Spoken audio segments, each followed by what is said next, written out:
Buenos días, Joaquín. Estoy con Carlos Morales, que es portavoz del Sindicato Unificado de Policía y además experto en seguridad. Carlos, ¿qué tal? Buenos días. Hola, buenos días. Vamos a hablar de lo que ha pasado, ¿no? Un poco cómo se detectan estas cartas, si ha habido fallos de seguridad, si no, y de las hipótesis que se están barajando ahora mismo con la información que tenemos. Empezamos con, digamos, el punto de partida.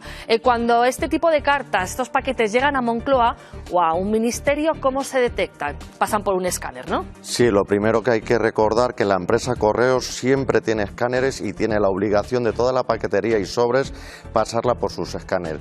Es cierto que ya hemos denunciado en otras ocasiones que por falta de empleados estas empresas no se hace el chequeo como se debería hacer.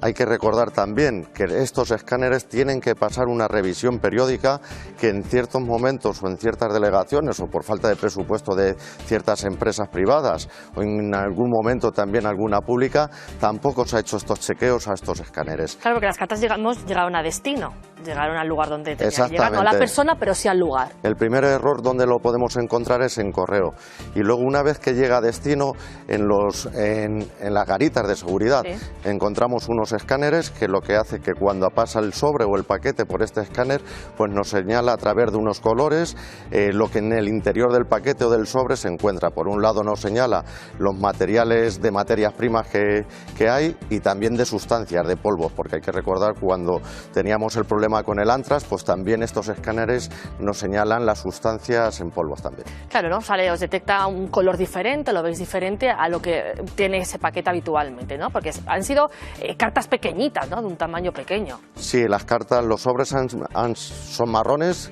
de un ancho de 18 por 10 y vienen todas con el mismo franqueo, que creo recordar que es 270, lo cual son los indicios suficientes para creer que es un mismo autor.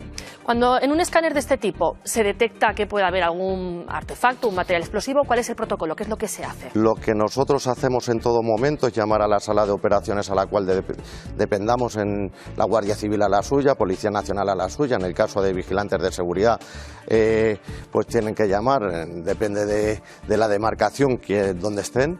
Y lo que se hace es que se llama directamente al TEDAS NRBQ, son los encargados de desactivar los explosivos o las sustancias químicas que puedan ser una amenaza, y por otro lado se hace un perímetro de seguridad alrededor del recinto, lo que vimos ayer en la Embajada de Estados Unidos. Sí.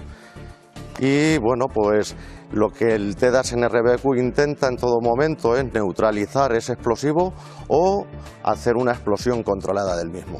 Claro, porque esos paquetes contienen muchísima información de cara a la investigación, ¿no? Exactamente. Lo primero que intentamos siempre es neutralizarlo, porque a raíz del paquete, sin llegar a explosionar o a incendiar, para nosotros son muchas pruebas lo que nos está indicando ese paquete o ese sobre. En el caso de la Embajada de Ucrania, ¿ha habido algún fallo de protocolo? ¿Qué es lo que ha pasado? Porque esa carta sí que se llegó a abrir. Pues el primero por correos, que seguramente o no se ha pasado por el escáner o se ha pasado de manera incorrecta, y luego la Policía Nacional, nosotros llevamos la seguridad exterior del recinto, pero no del interior.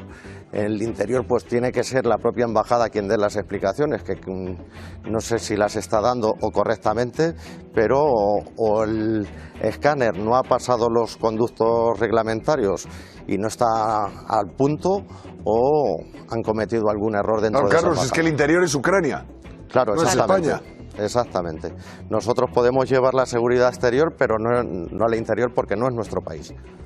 Vamos a hablar de las cartas que se han enviado y sobre todo de lo que contenían, ¿no?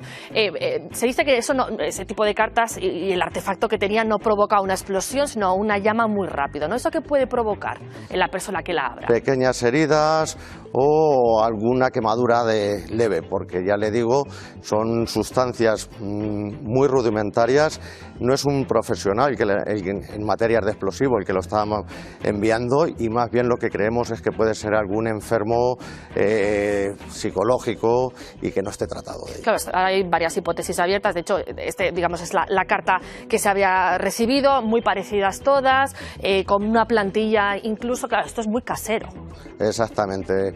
Se trata de un mismo individuo, en todas ellas creemos, y alguien pues que no es ningún experto en materia de explosivos y que son sustancias, es materia prima que es fácil de adquirir, no es una materia prima, en el caso de ETA sí que era más difícil de conseguir las materias primas con las que trabajaban, pero esto en cualquier tienda de petardos incluso se puede conseguir. Se hablaba antes en la mesa si a lo mejor es más habitual de lo que pensamos o no nos enteramos.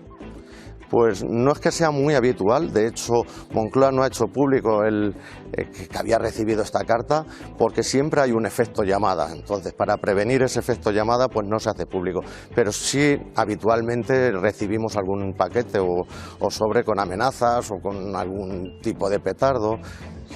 No es habitual, pero sí se reciben y no se entera nadie. No, para eso están los protocolos de seguridad, ¿no, Carlos? Muchas gracias. A ustedes.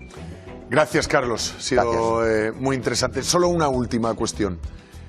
¿Lo van a trincar rápido? Esperemos que en las próximas horas o días podamos hablar de alguna detención, pero sí es cierto que lo tenemos bastante perimetrado todo. Tenemos unas excelentes fuerzas y cuerpos de seguridad del Estado en este país, ya podemos estar bien orgullosos de ellos. Gracias, Carlos. Gracias, Bea.